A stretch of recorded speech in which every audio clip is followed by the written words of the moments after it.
continue where we left off, let's go to the other side of the house. We're leaving the living room, headed to this little hallway. To your left here, or to my left, I've got the guest bathroom.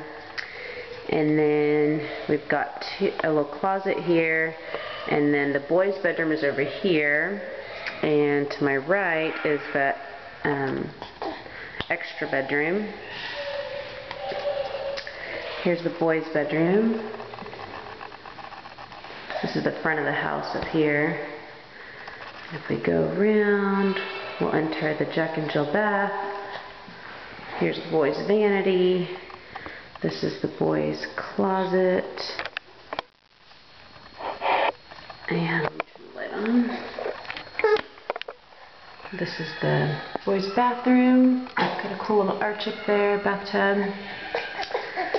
Some cubbies. The baby's crying. Toilet. And the other vanity connecting to that other room in the back.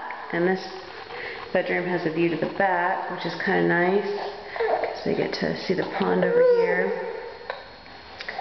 Part of the back porch.